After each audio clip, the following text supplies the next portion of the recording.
Chapter 18: How Your Subconscious Removes Mental Blocks. The solution lies within the problem. The answer is in every question.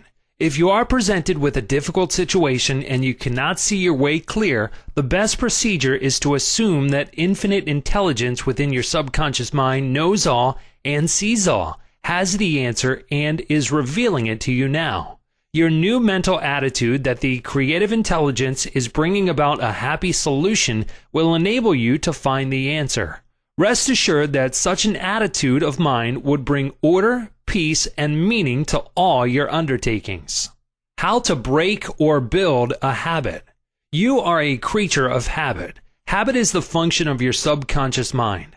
You learn to swim, ride a bicycle, dance, and drive a car by consciously doing these things over and over again until they establish tracks in your subconscious mind.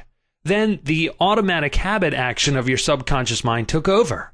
This is sometimes called second nature, which is a reaction of your subconscious mind to your thinking and acting.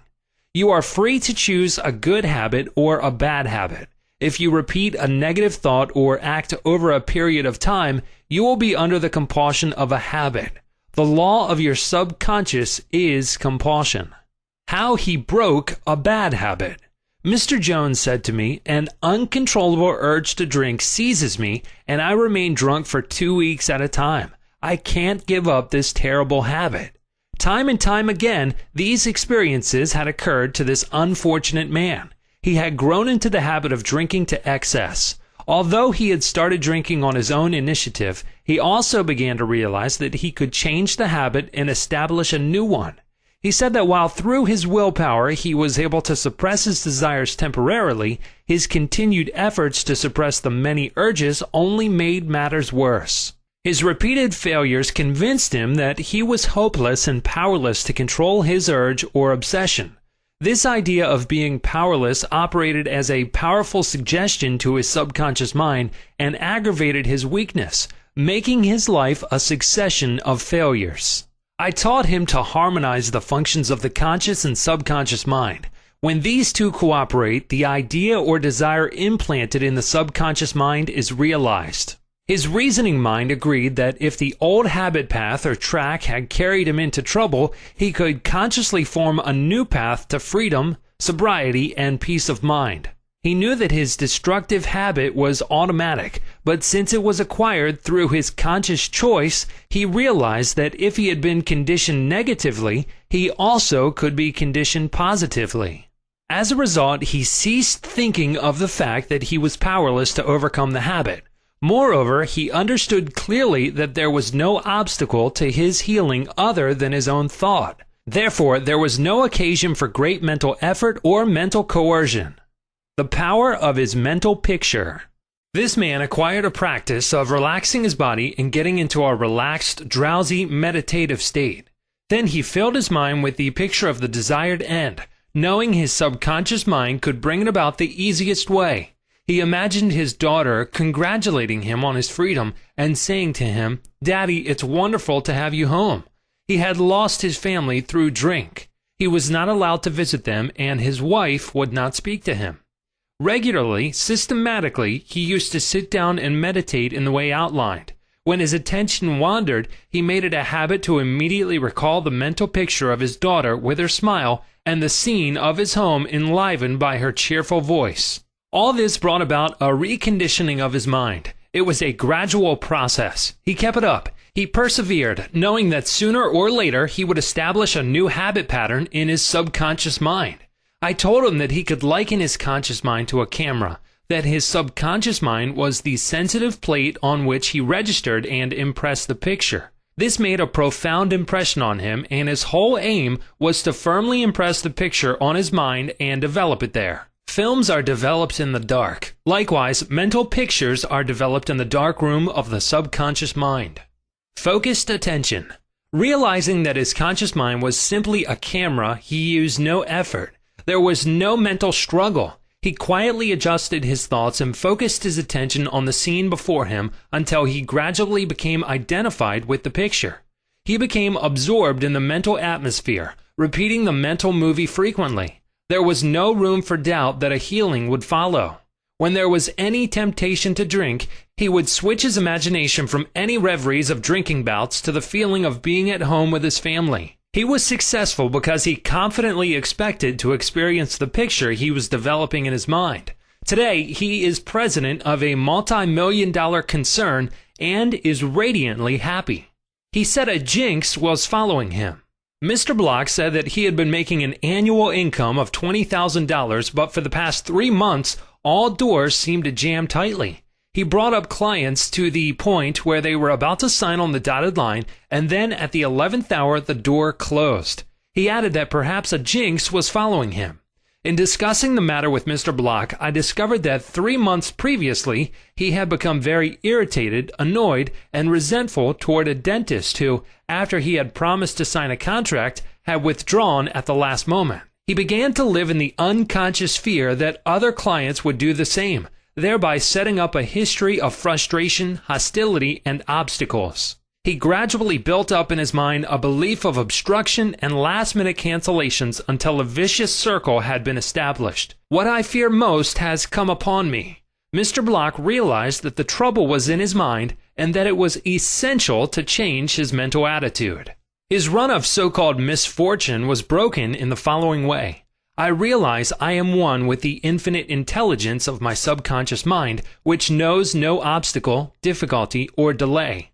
I live in the joyous expectancy of the best. My deeper mind responds to my thoughts. I know that the work of the infinite power of my subconscious cannot be hindered. Infinite intelligence always finishes successfully whatever it begins. Creative wisdom works through me, bringing all my plans and purposes to completion. Whatever I start, I bring to a successful conclusion. My aim in life is to give wonderful service, and all those whom I contact are blessed by what I have to offer. All my work comes to full fruition in divine order. He repeated this prayer every morning before going to call on his customers, and he also prayed each night prior to sleep.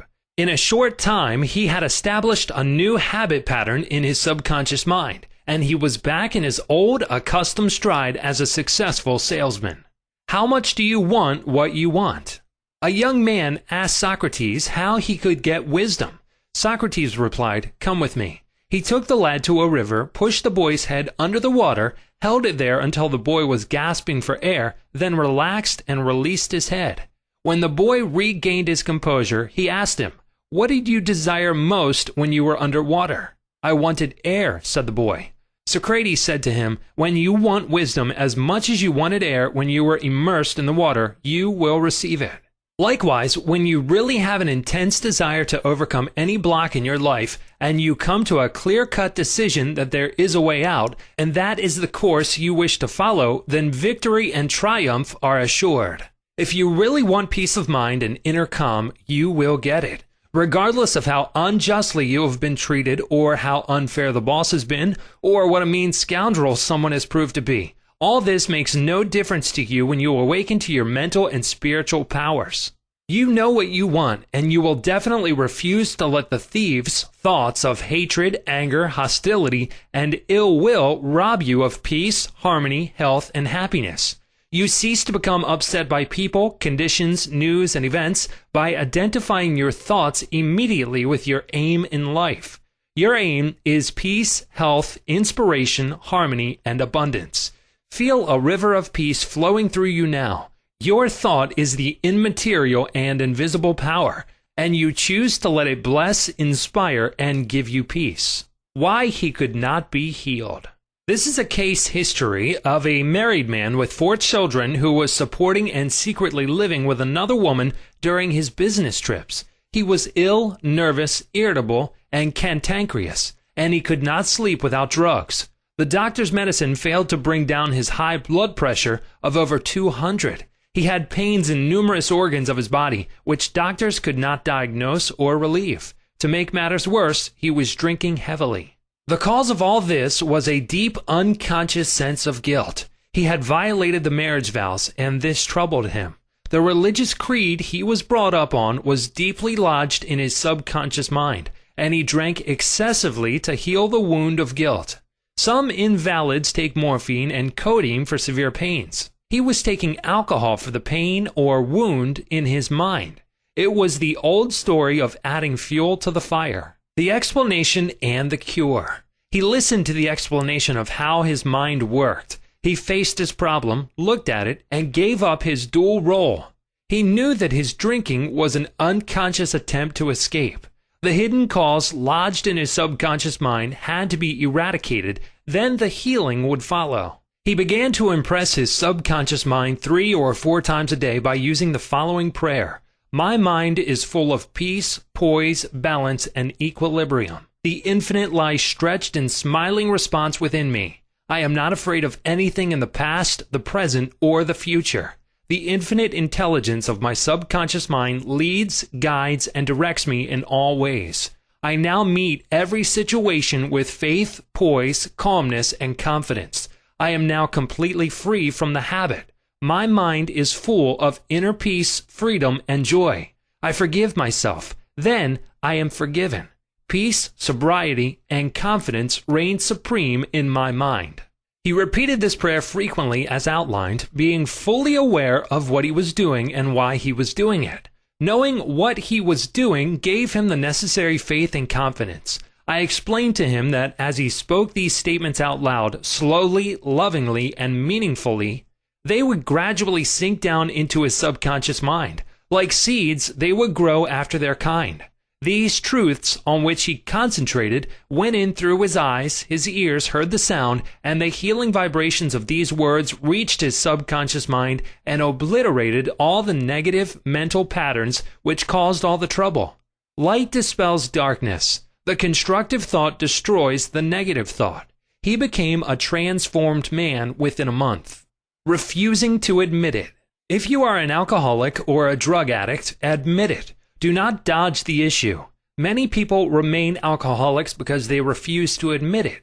Your disease is instability and inner fear. You are refusing to face life, and so you try to escape your responsibilities through the bottle. As an alcoholic, you have no free will, although you think you have, and you may even boast about your willpower. If you are a habitual drunkard and say bravely, I will not touch it anymore, you have no power to make this assertion come true, because you do not know where to locate the power. You are living in a psychological prison of your own making, and you are bound by your beliefs, opinions, training, and environmental influences. Like most people, you are a creature of habit.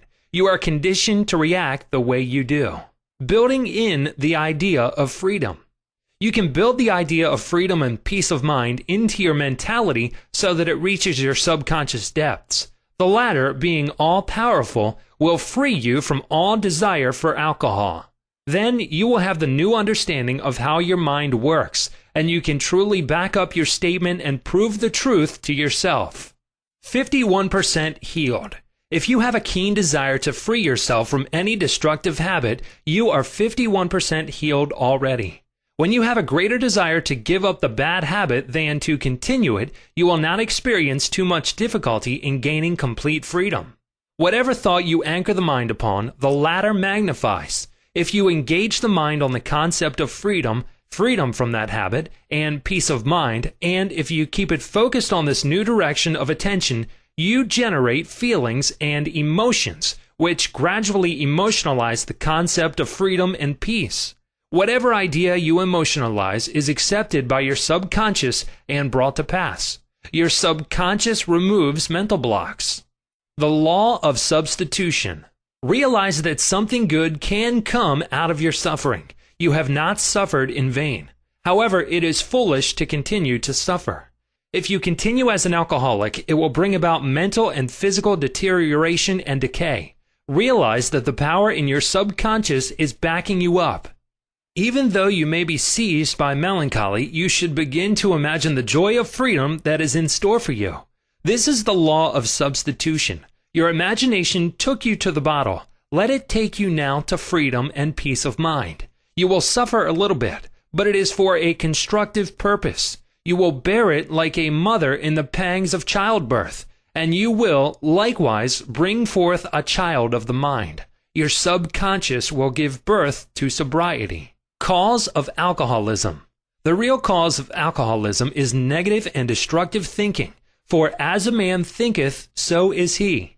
The alcoholic has a deep sense of inferiority, inadequacy, defeat, and frustration, usually accompanied by a deep inner hostility. He has countless alibis as to his reason for drinking, but the sole reason is in his thought life. 3 magic steps. The first step, get still, quiet the wheels of the mind. Enter into a sleepy, drowsy state. In this relaxed, peaceful, receptive state, you are preparing for the second step. The second step, take a brief phrase which can readily be graven on the memory and repeated over and over as a lullaby.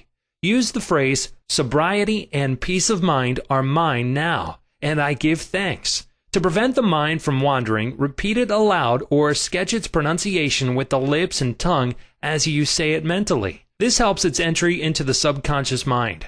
Do this for 5 minutes or more. You will find a deep emotional response. The third step, just before going to sleep, practice what Johann von Goethe, German author, used to do. Imagine a friend, a loved one in front of you. Your eyes are closed, you are relaxed and at peace. The loved one or friend is subjectively present and is saying to you, congratulations. You see the smile, you hear the voice, you mentally touch the hand. It is all real and vivid. The word congratulations imply complete freedom. Hear it over and over again until you get the subconscious reaction, which satisfies. Keep on keeping on. When fear knocks at the door of your mind, or when worry, anxiety, and doubt cross your mind, behold your vision, your goal. Think of the infinite power within your subconscious mind, which you can generate by your thinking and imagining. And this will give you confidence, power, and courage. Keep on, persevere, until the day breaks and the shadows flee away.